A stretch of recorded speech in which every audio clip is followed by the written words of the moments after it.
Hej. I dag vil jeg gerne vise lidt om, hvordan man komprimerer et billede til web. Det er ret vigtigt, at billeder til en hjemmeside ikke er for store og for tunge, fordi det gør, at siden den er længere tid om at loade. Og det er heller ikke særlig godt i Google-sammenhæng, at en side er lang tid om at loade.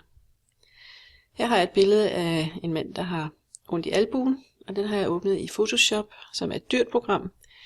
Men det findes i en let udgave, der hedder Photoshop Elements, som kun koster omkring 600-700 kroner. Og det vil jeg helt klart investere i, hvis det er sådan, så man lægger mange billeder op på sin hjemmeside. For eksempel hvis man har en blog, hvor man viser billeder og sådan noget.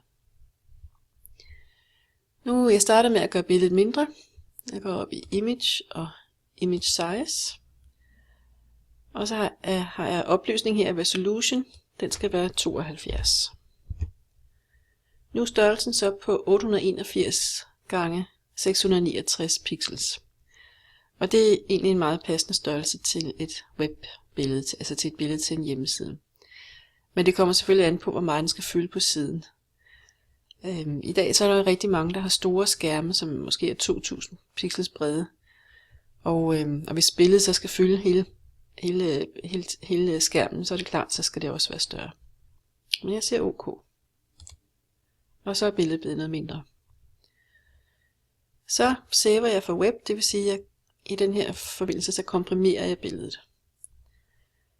Og fordi det er et fotografi, så vælger jeg den løsning, der hedder JPEG. Hvis det nu havde været noget grafik, så skulle jeg have valgt GIF eller PNG 24. Jeg bruger aldrig PNG 8, fordi jeg synes, det bliver lidt underligt, sådan lidt hakket i det. Man kan også bruge PNG til fotos, men der er ingen grund til. Så hvis jeg en JPEG og kvalitet 63, det er det, der svarer til high, hvis I har nogle andre programmer, I saver i. Og så skal I sætte flueben, den her progressive. Og vi siger save.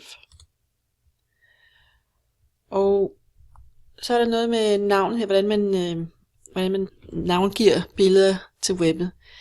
Man må kun bruge små bogstaver og tal, og så kan man enten bruge underscore som her, eller man kan bruge bindestreg. Og bindestreg, det er det bedste i forhold til Google. Og i forhold til Google, så er det også en rigtig god idé at kalde sit billede noget, som folk søger på, eller som man gerne vil have, at folk skal finde en side på.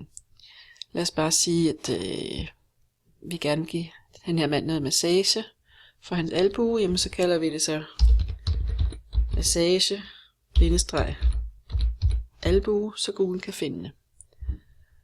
Og så siger vi gem, og det var sådan set det.